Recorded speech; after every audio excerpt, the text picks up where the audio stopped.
Well, welcome to the Branded Podcast, where we encourage you to stir up faith.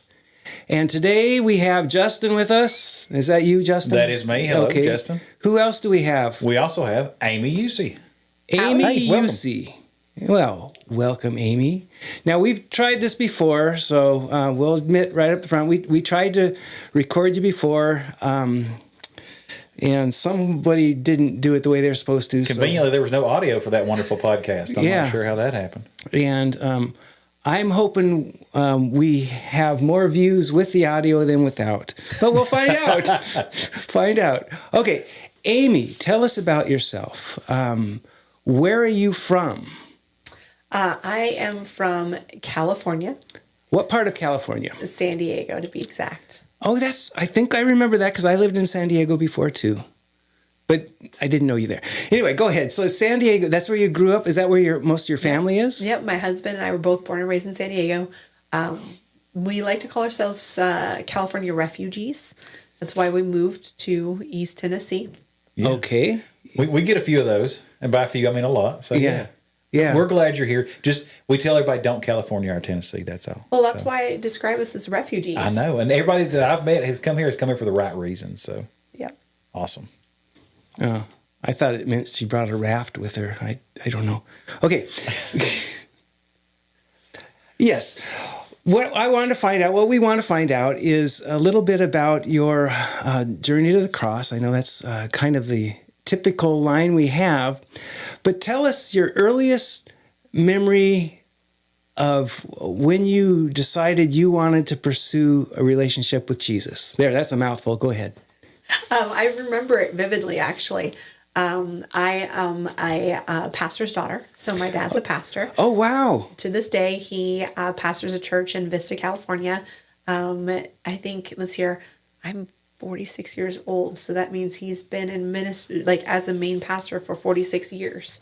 Wow. So he's been in ministry even longer than that before I was born. Yeah. So I remember because I was 5 years old and I was at home, and I don't remember what prompted it or why, but I remember going to my dad and I remember saying, Daddy, I need to ask Jesus into my heart. And so I vividly remember my dad and I kneeling down on our living room floor, and I remember asking Jesus into my heart. And I that's one of the earliest memories I remember is that. And it's so vivid, whereas most everything else, I don't really remember a lot from those early years. Well, that's a great memory to have. So do you have siblings? I do. I'm the oldest of four. Oldest of four. So five, are you close in age? Oh, well, I'm oldest of four, meaning I'm the fourth one. There's not five, but yes. Oldest, okay, sorry. So yes, we are within about 2 years of each other from the youngest to the oldest. So one's in Florida, and then two are back home in San Diego with my dad doing ministry. So you weren't asking your dad to have Jesus save you from your brothers and sisters. You were just, it was hilarious. It just, I can't even describe it. But at 5, I knew the weight of it. And I remember other times I remember sitting in the front row watching my dad preach. And I remember having my little Jesus Bible that was full of pictures because I couldn't read at that point, because I was probably like 3, maybe 4. And I remember looking through those, and I remember watching Dad, and I just was always in church. So it was always a beautiful thing. But I remember that moment vividly. Now, didn't you have some challenges with reading? I think we had a conversation a little bit about that. Oh, we did. So I struggled with severe dyslexia, ADHD, and an auditory processing delay, which just means that I'm not typically your comeback queen. I'll think of what to say 10 minutes later. She's lying. It's not true. I've been around her. She knows how to have a comeback. Go ahead. The Lord has gifted me. I'd say he's healed me in so many areas, really and truly. But a lot of times throughout my life, I'd think, oh my gosh, it would have been so good if I said that. And I think of it after the fact instead of in the moment. I had like the standard like thing that I'd usually say canned in the back of my head ready, which would be like, that's stupid. That would be my standard comeback. But the Lord's healed me in so many different ways. But I was diagnosed when I was 5, and experts at the time in the 1980s, because they're a lot different experts today versus in the 80s, right? Yeah. And I was a homeschool kid. I'm actually a second-generation homeschooling mom. They told my mom that I would never read past the 6th grade level to not even try. And so my mom, being an amazing pastor's wife, homeschooling mom that she is and was, she said, not my daughter. And she found a reading and spelling program that was fantastic. It was kinesthetic, which is what a lot of our kids with learning challenges need, especially. And she put me through it. And by the time I finished the program, I was reading at a college level and I was spelling 11th and 12th grade level words. And more than that, I love reading. Well, how old were you when you finished that program? So I started at 5. It took 4 years. So most neurotypical kids, it takes them 2 years to go through our program. It took me 4 years. And I say our program too. Okay. So. Yeah, we'll get to that. Right? Yeah. So I do. Am I neurotypical? I have no idea. Are you? Justin doesn't think so. This is me not saying a word. Good choice. Yeah. So you at 9 years old, thereabouts, you were reading at a college level. Yep. Wow. And spelling 11th and 12th grade level words. When the professionals said, don't even bother trying to teach her. Yeah. And your mom said, not my God. My God's a big God. Exactly. I got it. Exactly. Now you said something interesting. You said, and I hadn't heard the phrase before. Say it again. A second generation homeschool teacher. And I'm a second generation homeschooling mom, meaning I was homeschooled. Right. And now I'm homeschooling my 2 kids. Yeah, I don't hear that very often. I think that's the first time I've heard that used as a generational reference. Well, a banner or a proud statement that you are a homeschooling, a generational, like generational wealth passed on through homeschooling. You must not have been to many homeschool conferences, huh? Well, the brochures they had, I couldn't really read the big words, so I wasn't able to attend. If you attend one, you'll find more and more second generation homeschooling parents. It's a pretty neat thing to be able to pass on to your kids. All right. And I mean, years ago around here, it was fairly unheard of, but between curriculum, people wanting a more Christian curriculum, and between COVID and all these different, it exploded locally over the last 5-10 years. Yeah. So everywhere, really everywhere. It has exploded everywhere. So that reference to explosions, we're not talking pyrotechnics or anything like that. This is it's not rocketry class. Because this is which we'll have this Tennessee, year at our and when co-op. you say explosion, it's in Tennessee. You never know what you're getting. Okay, so you had a mom who wanted you to be homeschooled, and you thrived in that, and therefore you feel that's the only way to move forward with educating children as homeschooling? No, what's good for my family might not be good for your family or someone else's family, but if it is good for your family, then jump into it. If it's not, then don't. But I personally have chosen to homeschool my kids because you think it's better. No. It works better for her family. No, because for me, yes, I can stick my kids in school for 8 hours a day, but I truly believe that I was designed to be able to pull out the calling and destiny on their life. And so I want to be able to pour into them everything that I can. And with homeschooling, it's not like typical school. You get done in like an hour and a half, maybe 2 hours, and you're done for the day. And then you're off adventuring and exploring with your kids. And really, since my mom did that with me, and I know how special homeschooling is, and it provides you the opportunity to spend more time with your kids and do all the adventures, go hiking, go do this. You're not limited by a few hours after school. And I was blessed enough to where, actually, no, I'll take that back. It is not easy to be a one-income family. And I was not blessed enough. It was tight and it was hard at first. Like, it's actually a decision that you have to make to know that you're going to be one-income family, or if you work part-time, or if you have a business or something, you've got to be able to make that decision. And it is a big, hard decision to make. And it's not easy because really this world is made for 2 income earners. Now, how many kids do you have? 2 kids. And what are their ages? An almost 8-year-old and a newly minted. My son just turned 10 today. Wow, double digits. Yep. Okay, so you've been homeschooling for how long then? Since they were born, pretty much. So now, at 10 years old, he's ready for college. Yeah, no, not yet. Not quite. No. Not quite yet. Emotionally, physically, not quite there yet. Okay, not quite there yet. Wow. Okay. Well, is there any particular path of conversation that you really would be excited about heading towards in this little journey we're on? I think that if it all is summed up in terms of saying the goodness of God, because what I alluded to earlier when I said our curriculum, it turns out that 500 years later, after I used that curriculum, it was time for me to start homeschooling my kids in 2019. And the program had been around for 60 plus years. The founder of the program, she passed away, and she was a strong, amazing Christian woman that she would witness people on airplanes. She'd speak on television shows. She'd speak on radio shows. She was an amazing, dynamic woman. But she passed away. She went home to be with the Lord. And her kids, they had their own big businesses. So they closed Play and Talk, the phonics company that she founded and ran and all the things. And I knew that it was the best and it was no longer on the market. So I approached that family in 2019 and I asked them if I could bring the company back. So they said yes, I could bring the company back. So I own it. I pay them a royalty. So all of a sudden, right before 2020, actually I asked them in 2019, right as COVID hit is when we launched. I launched a new business right in the midst of lockdowns. It was an exciting time to launch a new business. Guess so. Oh, yeah, I'd say. Well, on the one hand, that's a little precarious. On the other hand, you probably had a lot more homeschoolers Sort of say that the need for needed that curriculum something. probably went up quite a bit. What's the name of this program? Play and Talk. Play and Talk. Okay. Yeah. Is there a website or something you want to plug in there? Yes. Okay, it's, go ahead. Go ahead. www.play, Play, N as in Nancy, TALK.com. Playintalk.com. Awesome.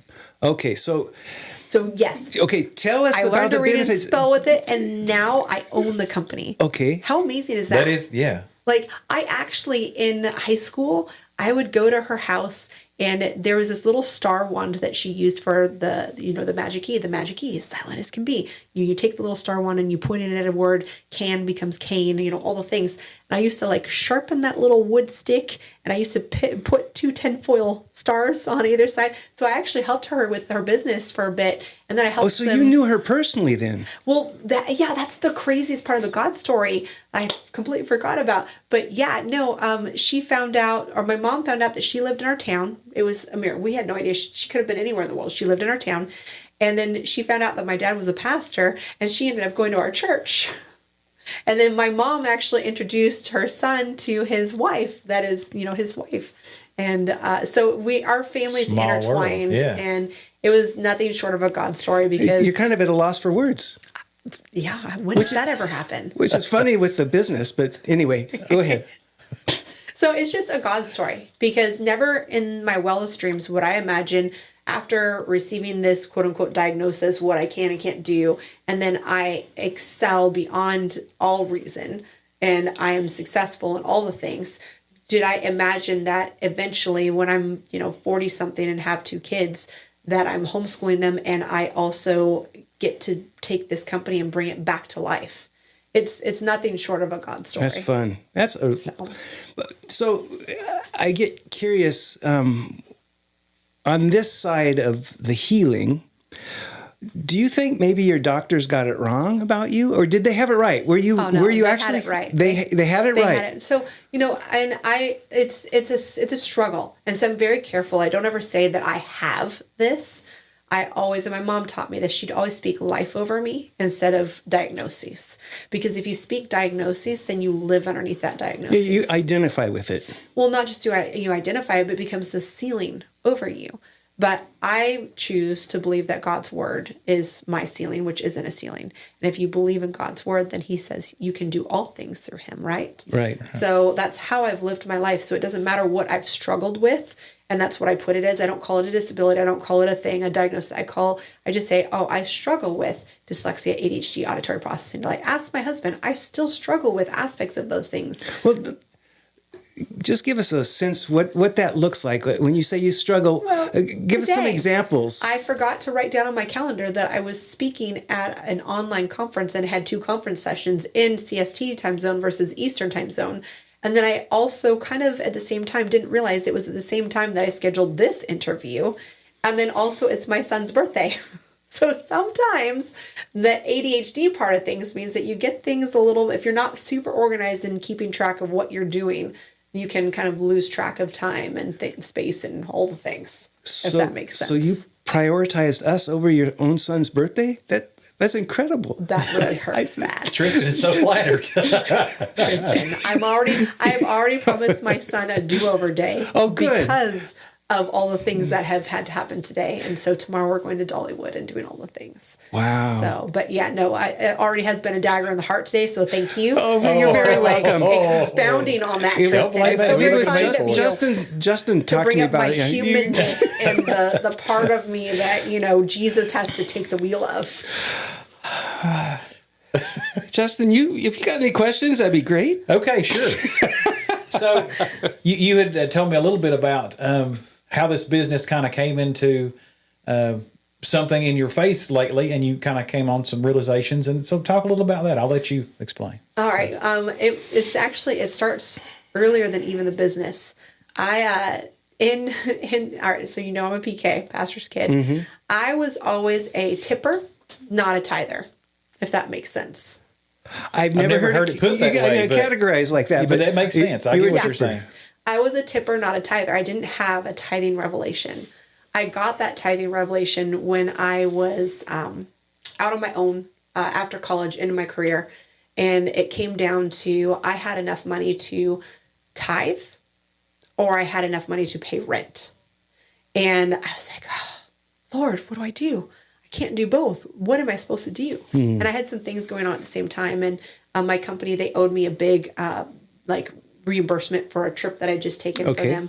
But I didn't have a high level credit card. I didn't have all these things. I literally was stuck. I didn't have another. And you were in college at the time? No, I was in my career. Oh, you were in your career. career. I was Okay. a young career person.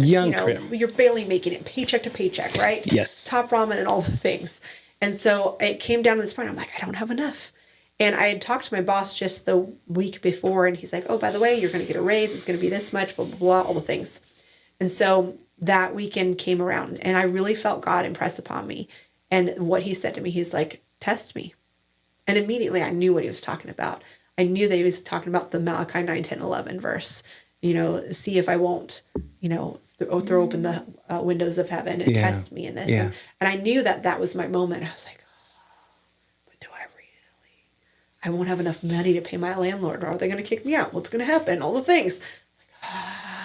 Okay. I took a big faith jump and I tithed. And that was like on a Saturday or Sunday. That following Monday, my boss calls me and he says, oh, we need to talk. I'm like, all right. We'd already talked about my raise and everything the week before. He's like, oh, so your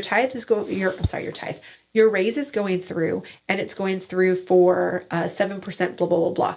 And do you know that last week he told me I was getting a 3% raise? After I tithed, that very following Monday, he tells me I'm getting a 7% raise. Wow. Which is more than double. Yeah.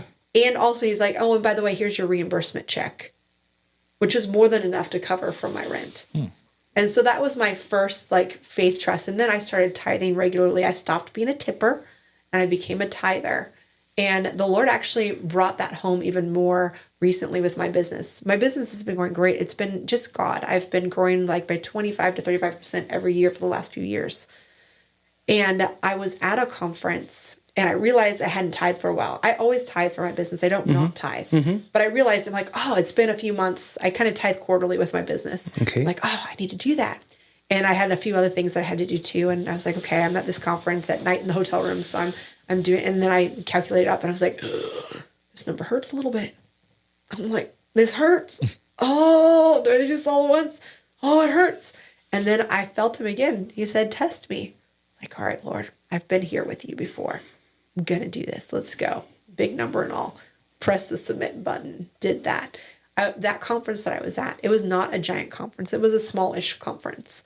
Do you know that at that conference, I sold more product than I've ever sold at any conference in all 5 years of doing conferences? Really?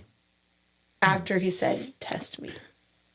So I'd say that even the fact that I own this business and the fact that I've given this business to God and the fact that I tithe regularly on this business, I look at the whole thing and I see 3 words: the goodness of God. He is so good and faithful. He is. He's faithful. Us. When you were young and your dad was being a pastor and stuff, what was your mentality towards tithing? Did you have teaching towards that you should tithe? Or I don't even remember. And even my dad actually talks about he was a tipper at first, not a tither. And I don't know when he became a tither, but for some reason, the teaching, whether I sat underneath it and I didn't get it, I don't know. I don't know why, but it was always this mentality of when I have enough, I'll give more. And it seemed like I never had enough. So I'm just tipping a few dollars here, a few dollars there. I'm just putting something in anything. I never got the revelation that, you're giving and then he's going to pour back and give back into your family. I don't know why I never got it. I didn't get it. It is interesting because most pastors make it a point to educate the congregation about the benefits of tithing because for most pastors, that's their livelihood, that's their bread and butter, or that their ministry is supported so that they can be supported and take care of their family. So that's a curiosity that it didn't get ingrained in you as a child. Nope. Not until I was out on my own and in the workforce did I finally get that revelation. What was the revelation? Did it come in that through your own reading, or did you hear somebody talking or teaching about it? I heard it preached at the church that I was going to at the time, the church that I met my husband and all the things. So they really talked about that. And even recently I've done more study on it. And, I've since then I've been never fail. My husband had to get his own revelation on it too. But I'd say that even recently I've done some more study and I found out, did you know, okay, here's a question for you. Okay. All right. Trivia. So well, it's not trivial, but go ahead. What do you realize that the first sin in the Old Testament, right? Cain and Abel, it was over money. Think about it. It was over finances. It was over money because Cain was giving a lesser gift to God than Abel was, right? It was about giving, essentially. Their first fruits. It's not money, but it's giving. It's about giving. It's about giving. It's about your heart posture. So if Abel's giving out of the goodness and the overflow and the blessing, and then Cain is withholding and giving the lesser, you know what I mean? Yeah. And then ends up being that he kills his brother, right? Yeah. And so that's the first time. But if you then look at one of the first sins in the New Testament, it's Ananias and Sapphira that lied about giving to the church. Isn't it interesting that the two sins that are first mentioned in both the Old Testament and New Testament are around giving to God? Well, yeah. And I find when you bring up the example of Cain and Abel, the thing that gave value to both the offerings was the heart of the giver. Abel gave of the very best to Abel. That was the best. Yeah. And so he wanted to give God the best. To Cain, I'll give to God, but he devalued his offering to God. Box. Yeah. He devalued it. He became, he was the original tipper. Well put. Yeah. Well put.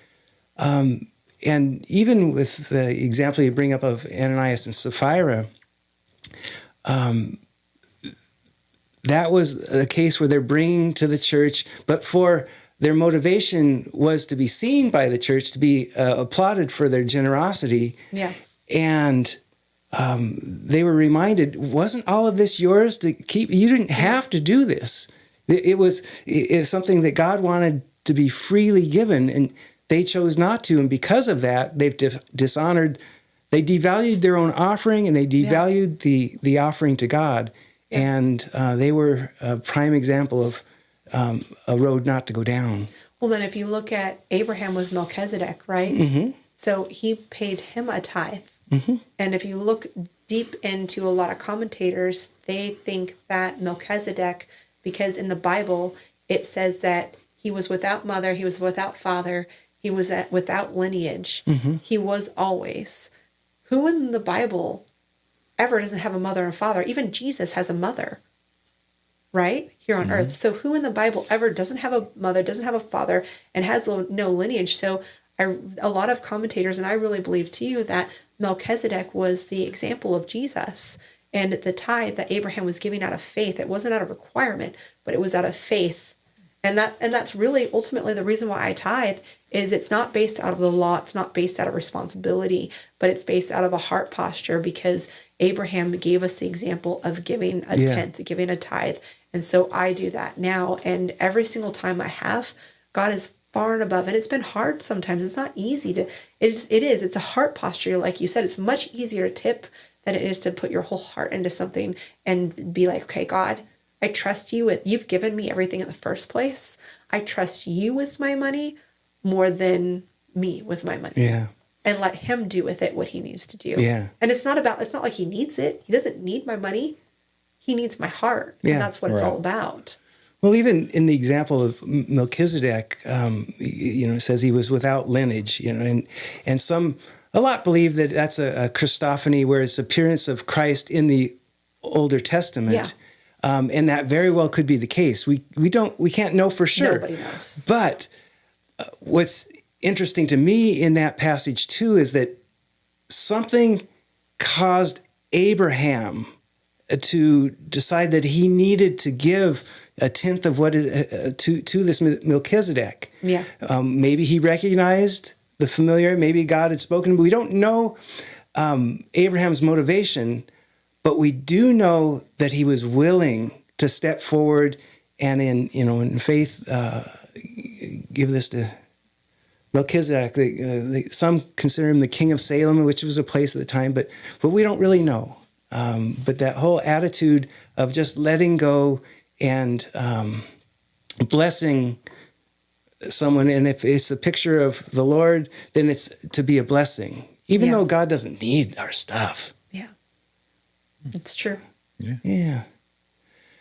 So now that that tithing is a lifestyle, has it changed how you dole out life when you consider you only have a certain amount of tokens to play called life, and you want to invest them wisely?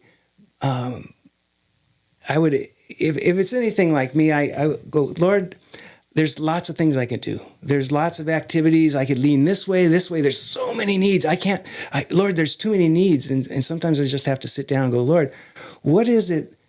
What's the vision you have that you want to put on my heart so I can lean into that direction, so that I don't squander, and so that I don't, invest my tithe of time or effort into something that I shouldn't. How has that changed for you as far as how you schedule your life? I think it's simple. It doesn't really. It's kind of like, you have to pay your rent or your mortgage or this or that. You know how you have to, and you know what you have to play with, and you just make sure that you stay within what you need to do. Otherwise, you're going to have not enough money to feed your children, which is really living important. beyond your means. Yeah. So it's in the financial realm, yes, I agree with you that you have a budget, but in the realm of when you consider even your children, you have one that's turned 10 today. Oh, sorry, I brought that up again. You have one that's turned 10 today, and a daughter who's quickly moving up. This particular time in life is going to move by quickly. Trust me. My 5 children are grown. I've got 12 grandkids. Life goes by quickly. Yeah. And so you have to. I have to reevaluate, but it's God, I only have a certain amount of time in my life. Help me to invest it, and I'm appropriating the word tithe. I think I get what you're saying. Yeah. So, I'll tell you what, I spoke at a conference just an hour before I came here. Yeah. I literally got out of that speaking session and drove here to do this. And one thing that I told those homeschooling moms is that I reevaluate what we do as a family every year in December, because creep always creeps in. And He's a creep that way. You can, nicely played. You can easily be doing too much, and it could be good things. Oh, yeah. You could be volunteering too much at church. You could be doing too much of like soccer or these sports or this thing or this activity. And every December, I take a look at our life. I'm like, what are we doing as a family? Are we sticking to our core values? Do we need to pull something off the plate, even if it's a quote unquote good thing? And I pray about it. And Jeff and I pray about it. And we make sure that what we include in our family life is what God wants us to focus on. We don't put God on the back burner and we're like, we're going to do all this. We actually ask him and we're like, okay, God, do you want us doing this? I mean, I asked him down to the airplane seat. I'm like, Jesus, this weekend when I flew to a homeschool conference in Phoenix, I was like, what flight, what seat do you want me to have? So we try to always make sure that we're putting God first, and because I know that if I ask God first, and sometimes he doesn't tell you, and that's okay, because that just means it's free will and he's going to bless you whatever you do. But if he does have specific, be like, go there, then you're able to do and speak to someone that he wants you to speak, and you can deposit something into their lives. So no matter what it is, whether it's tithing, whether it's family things, whatever it is in life, especially with the fact that I homeschool kids and I run a business at night and I speak at things, I have to really reevaluate every year to make sure that I'm able to pour the very best into my family first. Yeah, and you're also in charge of the children's ministry here at Crossroads, so you've got a lot of hats that you wear. Yep. That's what I mean every year, because the last thing I want to do volunteering in ministry, and I have the longevity to having been and being a pastor's kid. You have the longevity. You got the stamina. You're not the one that's going to burn out and flash in the pan kind of thing. I know that I have to reevaluate, and the last thing I'm going to do is leave my kids on the altar of volunteering. I'm not going to sacrifice them just to be able to volunteer myself. Yeah. So they are my first. My family's my first.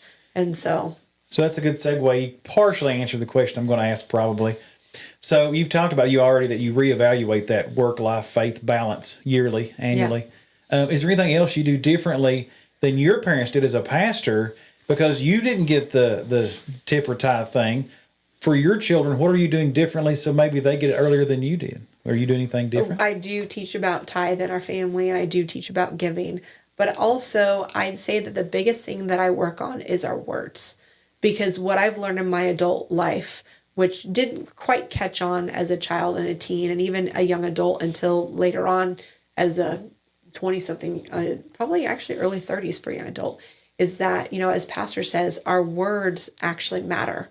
And we can create our world. We can tear things down and we can put things up with our words.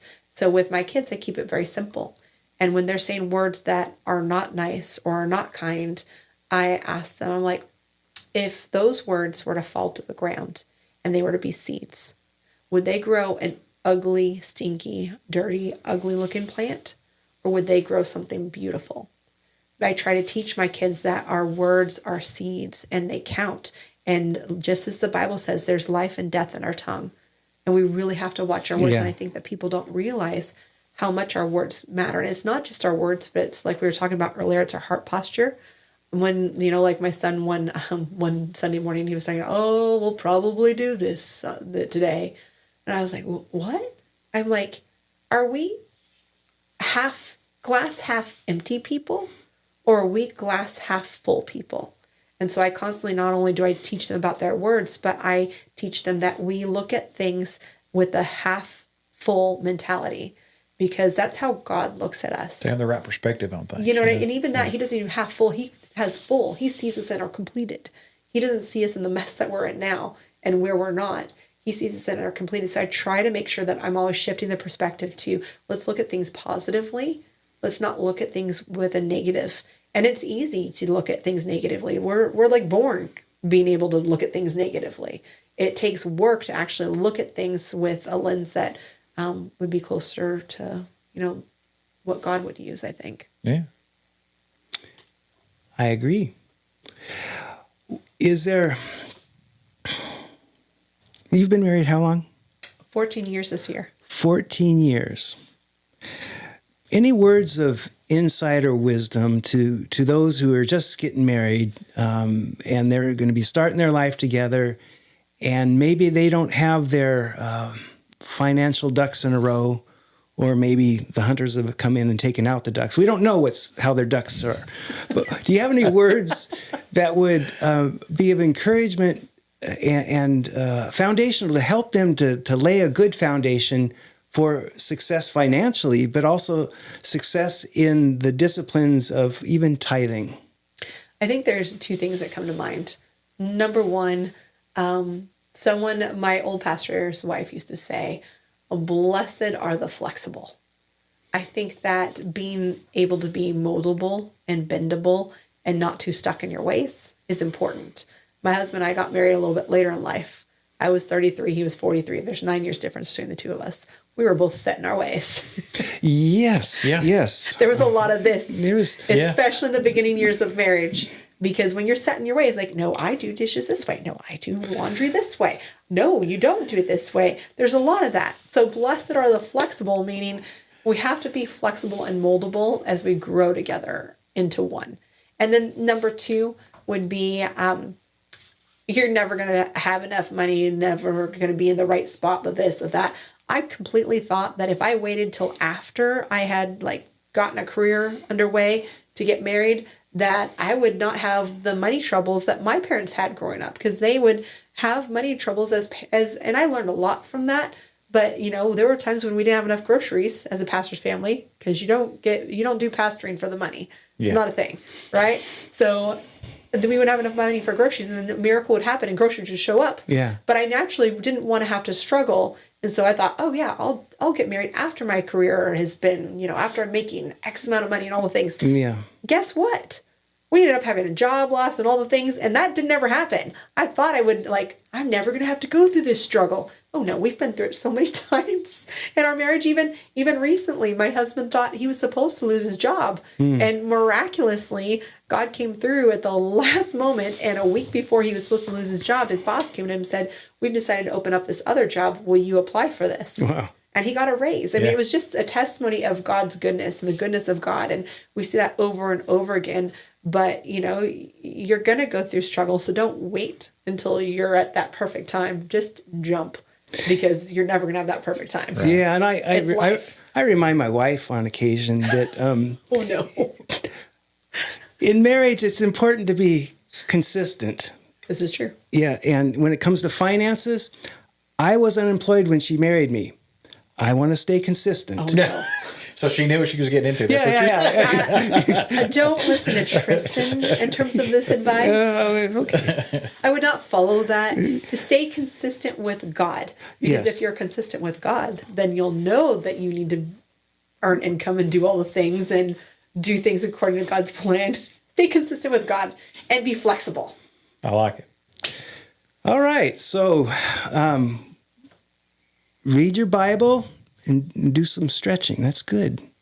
Stay flexible. Blessed are the flexible, for they shall not be broken. I've heard that too. Yeah, thank you. That's the other half of that. Yeah. There you Remember go. the other half. Yeah, Great job. Thank okay. you, Tristan. I think that when it boils down to, my son gave me this insight into money. He works with, that's the kind of business he's in. And he said, money is just energy. And depending on where you throw your money, that's where your energy goes. And it's to be used as a tool. Mm-hmm. It's not something that you have to chase after, but you need to be faithful with it. And I agree that you can't outgive God. In fact, all that you have comes from him. Yep. It's just a blessing. So you want to use your money, your finances, to enhance and develop relationships, because the relationships are the only things we will take with us into, eternity. The relationships are the only thing that we can either honor now and have the hope of, being with the Lord and full on with the relationships, or we can dishonor him now and not invest in him. And I like the fact that, you have a testimony of pouring into your kids, apart from, prioritizing us over a birthday. Apart from that, Is that the third time he's done it? It is. Well, Not that we're counting. No. Thank you. Yeah. Okay. Anyway, I do appreciate you being here today. Justin, you have any other thoughts? No, I just want to remind folks, be sure to like, share, subscribe. If you've got more questions for Amy or for us, put them in the comments down below, okay? Join us every week. These come out on Tuesdays. It's always fun, right, guys? Yeah. And gals? thank you for being here. We appreciate it. Thank you both. And you're a good sport. I know that. So I do appreciate that. We do appreciate you coming on. Yeah, I'm going to end it with your smile, because then I won't be in the doghouse with my wife for being mean to you. So there we go. All right. Thank you.